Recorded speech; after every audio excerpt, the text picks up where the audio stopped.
Hello everyone.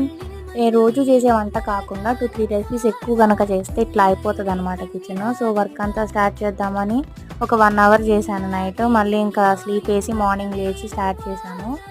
అంతా tiles కానీ లేకపోతే స్టవ్ కానీ కుక్కర్ కానీ మొత్తం అంతా క్లీన్ చేసి పెట్టుకున్నాను. ఆయిల్ స్టైన్స్ లేకుండా మొత్తం క్లీన్ పెట్టేశాను.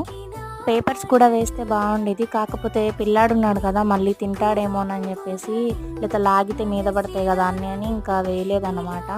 దీన్ని బట్టి నాకు అర్థమైంది ఏంటంటే వంట చేయడమే కాదండో ఈ కిచెన్ నీట్గా మెయింటైన్ చేయడం కూడా గొప్ప విషయం అనే చెప్పాలి. అంతా బాగానే ఉంది. మధ్యలో కిచెన్ ర్యాక్ సెట్లో జ్యువెలరీ సెట్ ఎందుకు తీసేసి ఆర్గనైజేషన్ కొంచెం మార్చి చూడు అంటే సరే అని చెప్పి నేను ట్రై చేశాను. ఐడియా మాత్రం మా వదిందే, క్రెడిట్స్ తనకి వస్తే అవుట్పుట్ మాత్రం నాకు బాగా నచ్చింది. అండ్ రీజన్ ఏంటంటే నేను ఇక మీద నుంచి థ్రెడ్ బ్యాంగిల్స్ చేయబోతున్నాను. దానికి మీ సపోర్ట్ కావాలి. And please subscribe. Thanks for watching. Bye.